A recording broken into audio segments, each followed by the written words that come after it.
कहानी कुछ ऐसे शुरू होती है। एक शहर में एक शौकिया लड़का था और एक मॉडर्न जमाने की लड़की थी। लड़का और लड़की दोनों ही प्यार वाली फिल्मों के शौकीन थे।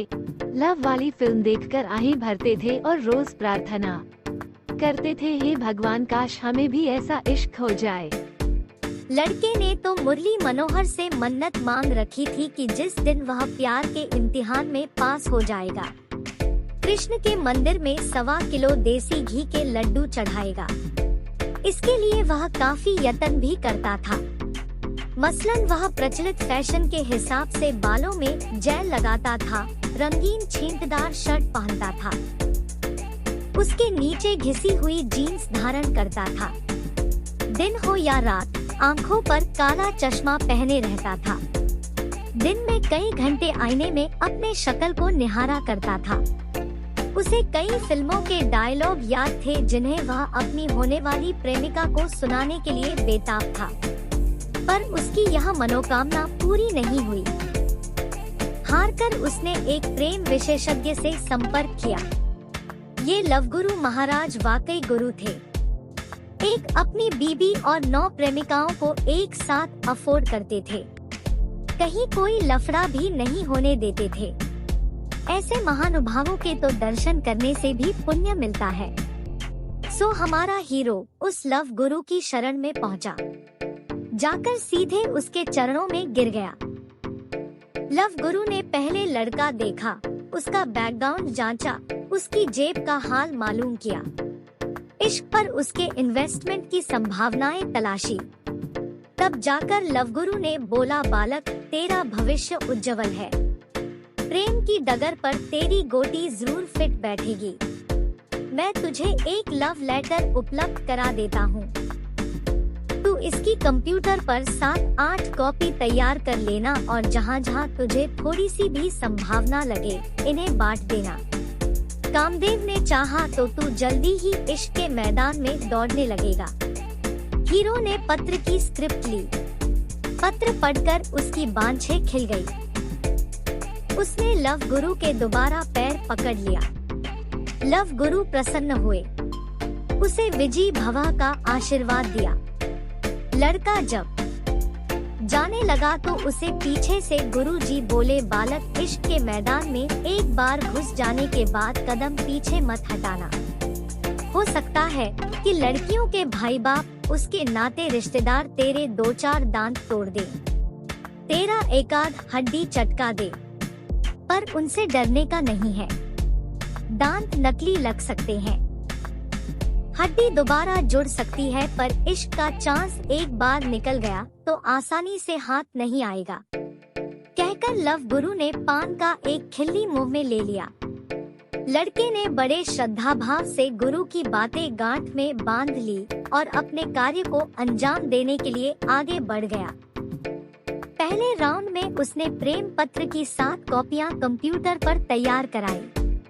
3 प्रतियां उसने कॉलेज में, 2 पड़ोस में और 2 उस टाइम सेंटर में इन्वेस्ट कर दी जहां वह टाइप सीखने जाता था। 7 कन्याओं को प्रेम पत्र वितरित करने के बाद वह उनके जवाब के इंतजार के काम में लग गया। 6 पत्रों का जवाब जल्दी आ गया।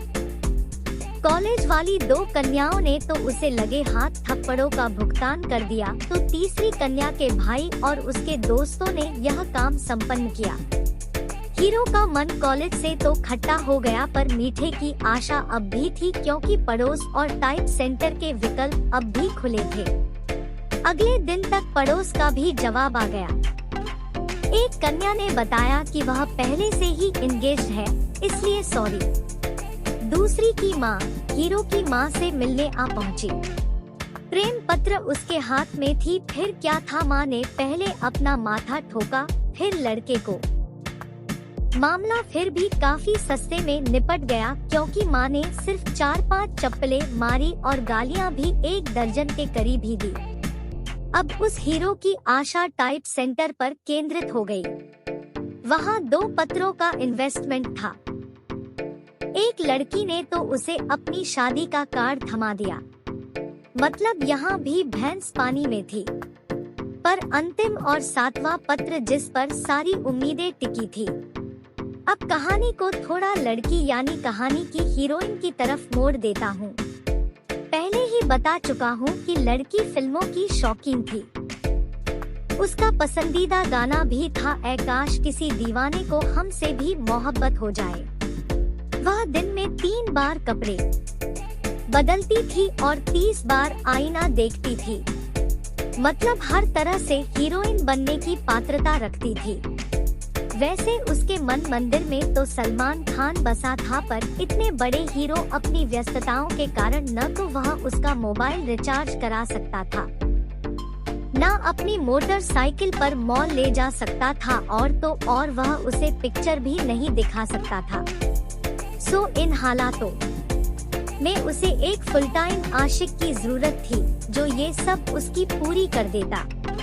वह हमेशा सपनों में देखती कि उसका आशिक उसे कनॉट प्लेस में चाट पकौड़ी खिला रहा है, महंगे महंगे गिफ्ट दिला रहा है, बॉक्स में फिल्में दिखा रहा है और इनसे समय बचने के बाद प्यार की गाड़ी भी हाँक रहा है। सो वह एक ऐसे इश्क के लिए बेचैन थी और खासी बेचैन थी। इसी बेचैनी के हालातों में उसे हमारे हीरो का लव लेटर मिल गया। बस फिर क्या था, उसके दिल का मीटर उछल गया, पर उसने दिल के भावों को चेहरे पर आने नहीं दिया। रात भर में उसने प्रेम पत्र को 20-25 बार पढ़ा, 40-50 बार चूमा और फिर पिया मिलन की आस वाला गान गाकर सो गई। कहना ना होगा कि आज उसके सपने में सलमान खान की जगह अपना हीरो गाना गा रहा था। अगले दिन लड़का और लड़की नहीं, अब उन्हें हीरो और हीरोइन कहेंगे, तो अगले दिन हीरो हीरोइन पत्र में लिखी जगह पर मिले। हीरो सच्चे भारतीय आशिक की तरह समय से आधा घंटे पहले पहुंच गया। इसके विपरीत हीरोइन ने प्रेमिका के किरदार की लाज रखी, वह सिर्फ 1 घंटे लेट पहुंची। हीरो ने धड़कते दिल से हीरोइन को गुलाब का भेंट किया। लड़की ने थोड़ी नानुकुर के बाद स्वीकार कर लिया। उसके बाद बातों का सिलसिला चल पड़ा। क्यों जी, इतनी चुप क्यों हो? कुछ बोलो ना। क्या बोलूं? आपने तो मुझे फंसा दिया है। आप जानते हैं, मैंने तो इस बारे में कभी सोचा भी नहीं था। सच्ची, मैं ऐसी लड़की नहीं हूँ। मन में सोचती तो हर वक्त रहती थी, पर किसी कमबख्त ने घास ही नहीं डाली। सच कहूँ जी, मैं भी ऐसा लड़का नहीं हूँ। मेरा भी यह पहला प्यार है। मैंने भी आज तक किसी लड़की की तरफ आंख उठाकर नहीं देखा और मन ही बोलता है, जब भी देखा टकटकी लगाकर देखा। फिर मुझ में ऐसा क्या था? हिस, हंसने की आवाज। आप में तो वह बात है जो दुनिया की किसी लड़की में नहीं।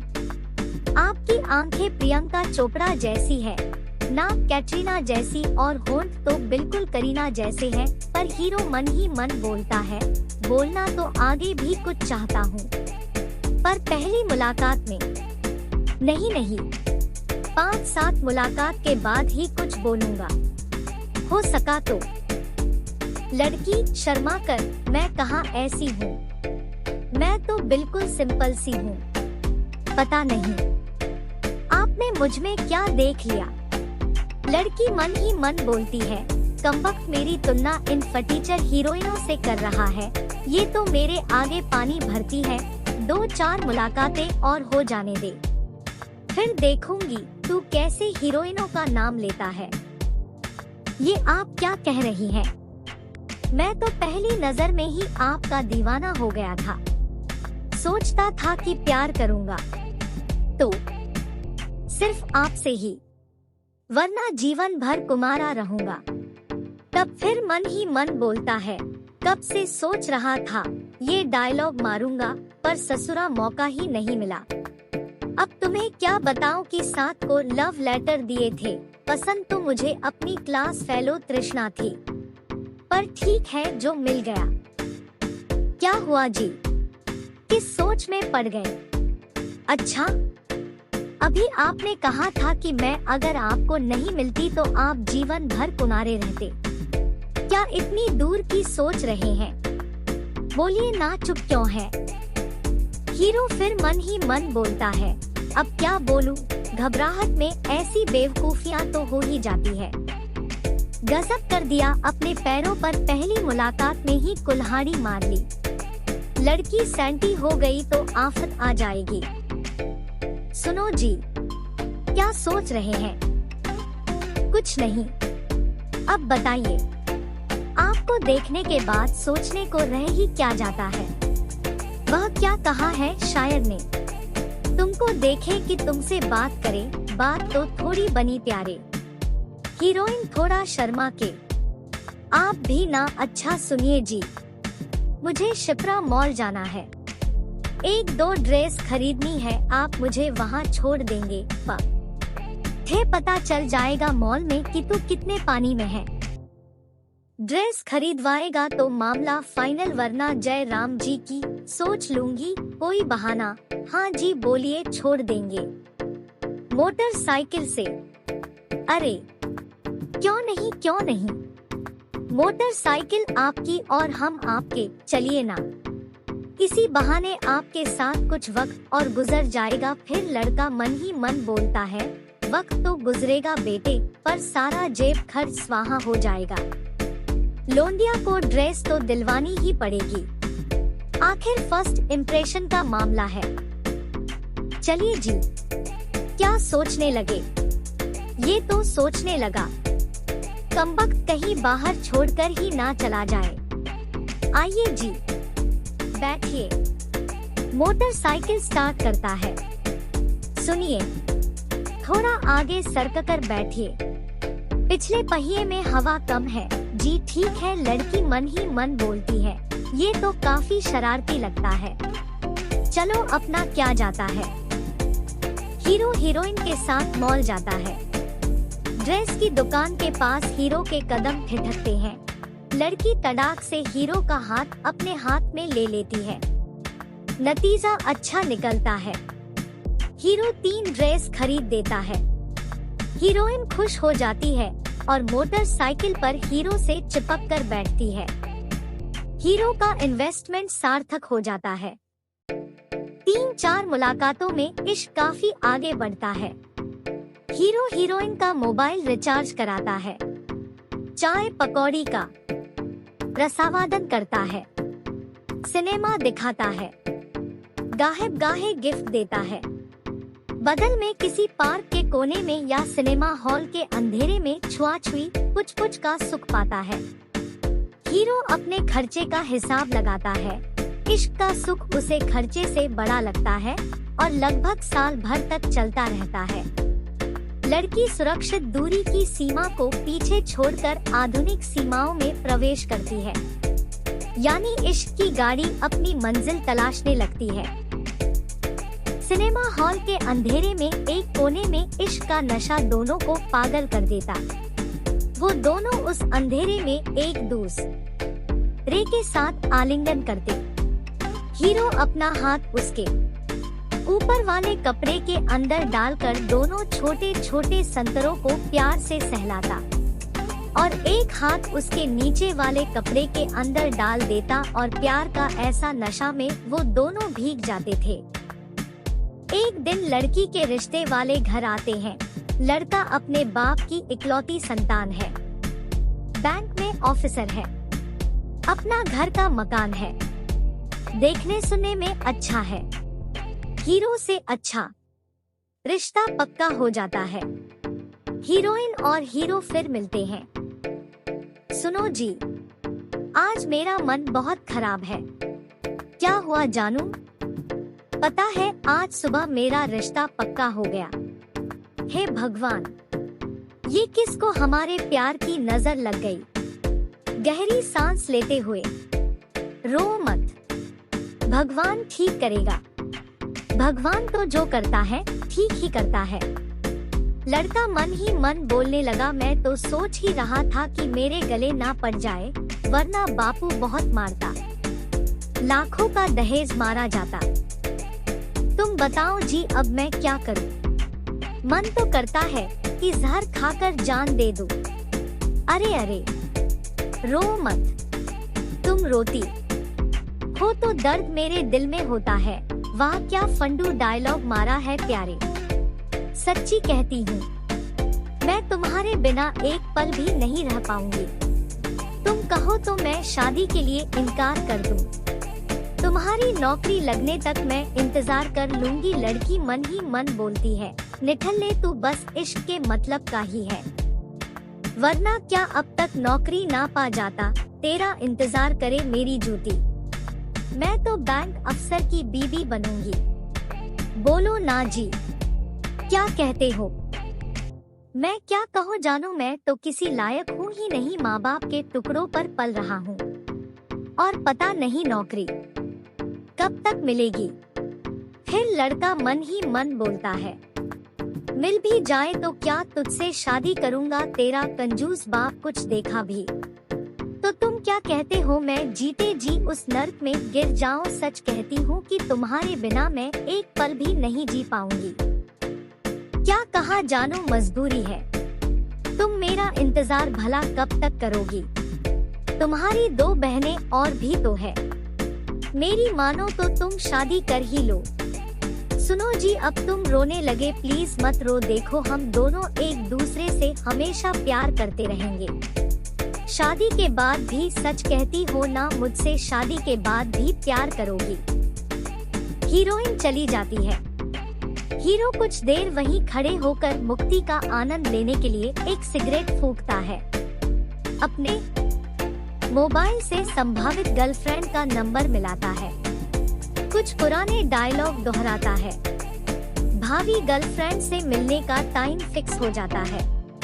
अब वह निर्णय लेता है कि वह लड़की का मोबाइल रिचार्ज नहीं कराएगा। इस प्रोजेक्ट पर और इन्वेस्टमेंट करना बेकार है। इस घटना के कुछ दिन बाद हीरोइन की सहेली मिलती है। क्यों री, मैंने सुना है तू शादी कर रही है। हाँ री, अगले हफ्ते ही तो शादी है। मेरे होने वाले पति बैंक में अफसर हैं। देखने में बिल्कुल हीरो जैसे हैं। हमारी जोड़ी खूब जमेगी। अरे वह तो ठीक है, पर वह लड़का जिससे तेरा अफेयर चल रहा था उसका क्या होगा। मैंने क्या उसका ठेका ले रखा है, वह भी कर लेगा कहीं शादी। पर तुम लोग तो एक दूसरे के पीछे दीवाने थे, एक साथ जीने मरने की कस्में खाते थे। तो क्या हुआ फिर भी बताना, तूने उससे शादी क्यों नहीं की। अरे तू पागल है क्या, उस निठल्ले से शादी करके क्या करती, क्या कमाता, क्या खिलाता, खाली इश्क से पेट भरता क्या। और सुन एक बात और कहूँ, अपने कान जरा पास ला। हाँ बोल फुसफुसा कर, शादी तो मैं किसी अच्छे कैरेक्टर के लड़के से ही करूँगी। वह तो कमीना है। सहेली का मुंह न खुला रह जाता है, इतना खुला कि एक मक्खी उसमें घुस जाती है और कुछ देर घूम घाम कर साबुत बाहर निकल आती है। आधुनिक युग की एक सच्ची प्रेम कथा का अंत यूं भी होता है। कहानी अच्छी लगी हो तो आप मेरे चैनल को सब्सक्राइब कर दे। धन्यवाद।